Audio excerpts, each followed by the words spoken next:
Assalamualaikum warahmatullahi wabarakatuh. Sejarah kewajiban puasa Ramadan sejauh ini masih menjadi peristiwa yang belum banyak diketahui oleh umat Islam.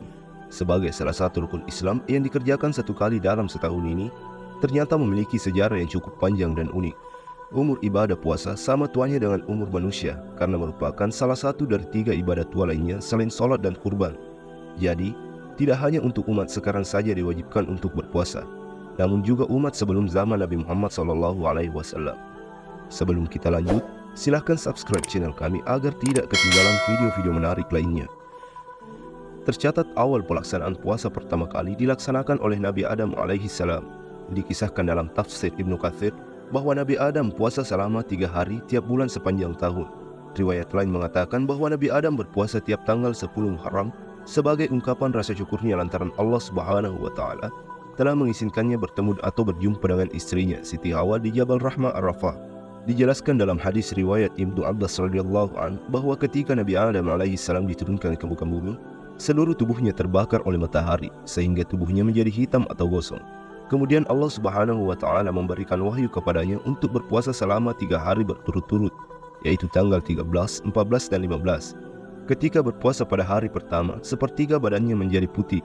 Puasa hari kedua, sepertiganya lagi menjadi putih, dan puasa hari ketiga, sepertiga sisa badannya menjadi putih. Berikut terjemahan hadis tersebut. Sebab dinamai Ayyamul Bid adalah riwayat Ibnu Abbas radhiyallahu an, dinamai Ayyamul Bid karena ketika Nabi Adam alaihissalam diturunkan ke muka bumi, matahari membakarnya sehingga tubuhnya menjadi hitam. Allah Subhanahu wa Ta'ala kemudian mewahyukan kepadanya untuk berpuasa pada Ayyamul Bid, hari-hari putih. Berpuasalah engkau pada hari-hari putih, Ayyamul Bid. Lantas, Nabi Adam alaihissalam pun melakukan puasa pada hari pertama, maka sepertiga anggota tubuhnya menjadi putih. Ketika beliau melakukan puasa pada hari kedua, sepertiga anggota yang lain menjadi putih. Dan pada hari ketiga, sisa sepertiga anggota badannya yang lain menjadi putih. Ada yang berpendapat bahwa puasa tersebut dinamai dengan istilah Ayyamul Bid, karena malam-malam itu terang benderang disinari rembulan. Dan rembulan selalu menyinari bumi sejak matahari terbenam sampai terbit kembali. Dijelaskan tentang persyariatan puasa umat-umat terdahulu sebelum Islam datang. Menurutnya, puasa pertama kali apalagi di bulan Ramadan terjadi pada masa Nabi Nuh alaihissalam ketika beliau keluar dari Bahtera setelah banjir bandang yang menyapu sebagian besar bumi. Mujahid berkata bahwa telah tegas pertanyaan dari Allah Subhanahu wa Ta'ala bahwa setiap umat telah ditetapkan untuk berpuasa Ramadan, dan sebelum masa Nabi Nuh sudah ada umat manusia. Demikian juga menurut Imam Al-Qurtubi, seperti yang dikutip dari buku Misteri Bulan Ramadan karya Yusuf Burhanuddin, yang pertama kali berpuasa saat Ramadan adalah Nabi Nuh alaihissalam. Nabi Nuh melakukannya saat turun dari perahunya setelah badai menimpa negeri umatnya. Puasa saat zaman Nabi Nuh ini dilakukan sebagai tanda dan rasa syukur kepada Allah Subhanahu wa Ta'ala atas keselamatan dirinya dan kaumnya dari badai dan banjir yang begitu dahsyat. Nabi Musa alaihissalam puasa selama 40 hari 40 malam dalam persiapan menerima wahyu dari Allah di Bukit Sinai. Orang-orang Yahudi menjawab, berpuasa karena Allah telah menyelamatkan Nabi Musa alaihissalam dan kaumnya dari serangan Raja Fir'aun. Nabi Musa alaihissalam lalu berpuasa pada hari 10 Muharram sebagai bentuk rasa syukur kepada Allah karena selamat dari kejaran Fir'aun. Puasa ini pun kemudian dikenal dengan istilah puasa Asyura. Nabi Daud alaihissalam dan umatnya mereka diwajibkan melaksanakan ibadah puasa untuk seumur hidup dengan setiap 2 hari sekali berselang-seling, yaitu sehari puasa besoknya tidak dan seterusnya. Kini umat Islam mengenalnya dengan puasa Nabi Daud yang dikerjakan sehari puasa dan sehari tidak.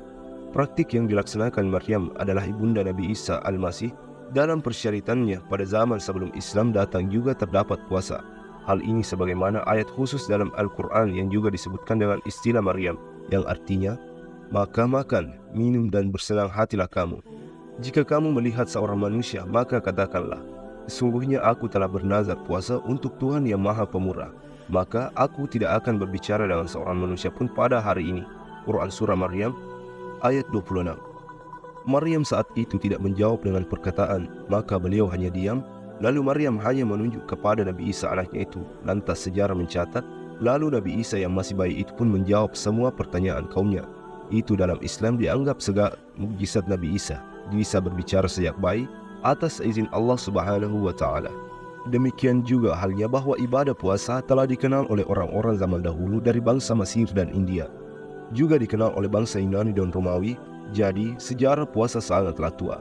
yang sudah ada sejak zaman dahulu kala. Ada yang mengatakan bahwa orang-orang paganis atau penyembah patung-patung dari bangsa India masih terus melestarikan puasa sampai sekarang ini.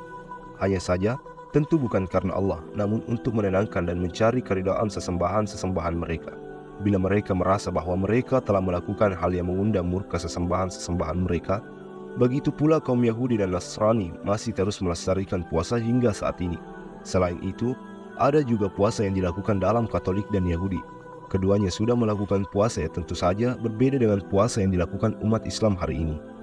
Sementara itu, ketika Nabi Muhammad SAW tiba di Madinah semasa peristiwa hijrah, Nabi melihat orang-orang Yahudi juga biasa berpuasa setiap tanggal 10 Muharram.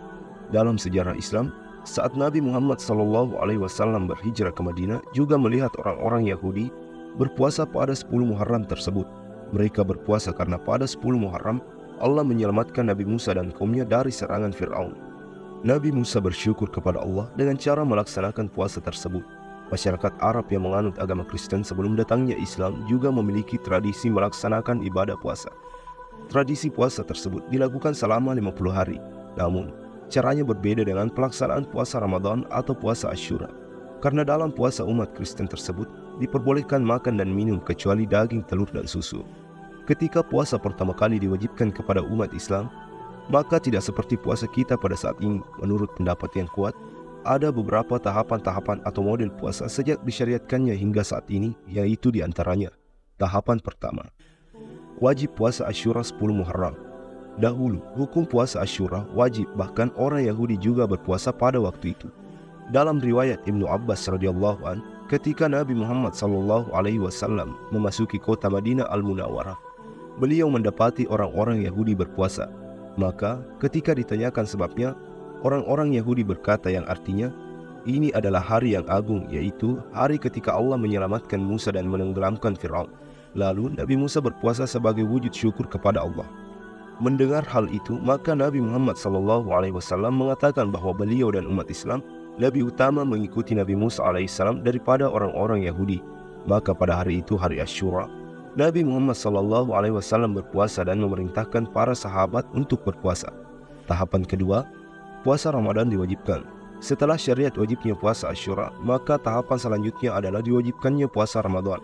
Hal ini berdasarkan firman Allah Subhanahu wa Ta'ala yang artinya, karena itu, barang siapa di antara kamu hadir di negeri tempat tinggalnya di bulan itu, maka hendaklah ia berpuasa pada bulan itu.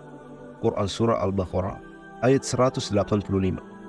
Namun ketika itu berlaku aturan batas akhir makan dan menggaul istri adalah setelah salat Isya dan sebelum tidur, sehingga apabila ada seseorang yang telah berbuka di awal malam, kemudian tertidur, lalu kemudian terbangun di tengah malam, maka ia sudah tidak boleh makan hingga maghrib berikutnya. Praktik itu benar-benar menyulitkan umat Islam sehingga banyak yang melanggar larangan tersebut. Tentunya, puasa ketika itu menjadi amalan yang cukup berat, sampai-sampai suatu kejadian menimpa salah seorang sahabat, yaitu Qais bin Shirma radhiyallahu an. Qais bin Shirma al-Ansari bekerja di siang hari sementara dia sedang berpuasa. Ketika pulang, ia tidak mendapati makanan di rumahnya untuk berbuka. Istrinya pun berusaha keluar mencari makanan. Qais bin Shirma pun menunggu, namun karena kelelahan maka ia pun tertidur.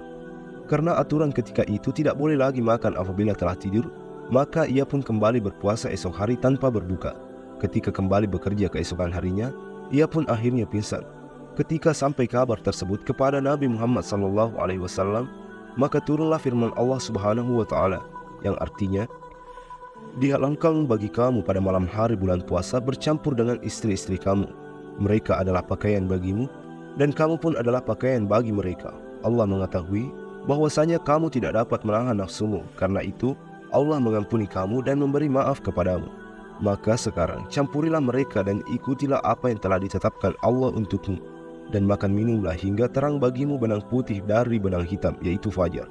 Kemudian sempurnakanlah puasa itu sampai datang malam. Quran Surah Al-Baqarah ayat 187. Riwayat lainnya mengatakan, turunnya ayat tersebut tidak terlepas dari kisah Umar bin Khattab radhiyallahu an yang diriwayatkan dari Ibnu Jarir dan Ibnu Abi Hatim radhiyallahu an, bahwa satu malam di bulan Ramadan, Umar yang memang jarang tertidur malam hari menggaul istrinya yang saat itu sudah tertidur. Hal ini kemudian disampaikan pada Rasulullah SAW. Kemudian turunlah ayat tersebut di atas.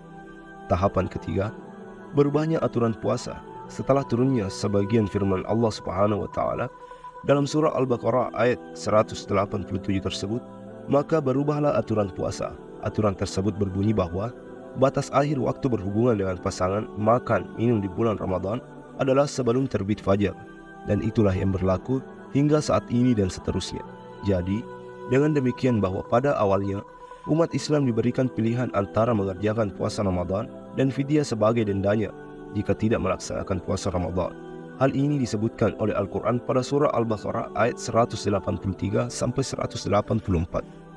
Surah Al-Baqarah ayat 184 secara jelas memberikan pilihan kepada umat Islam yang mampu melakukan puasa untuk berpuasa atau membayar fidyah sekiranya ia memiliki beban atau kesulitan tambahan, yaitu memberi makan kepada fakir miskin setiap harinya.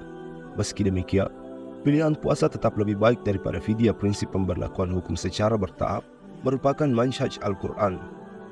Tahapan ini yang juga dilakukan oleh Al-Quran terhadap kewajiban puasa. Puasa merupakan ibadah yang sulit, terlebih lagi bagi masyarakat di negeri tertentu seperti Hijaz, dan bagi masyarakat muslim-muslim awal yang umumnya fakir dan susah sehingga butuh mengarahkan kemampuan fisik untuk mendapatkan penghasilan harian.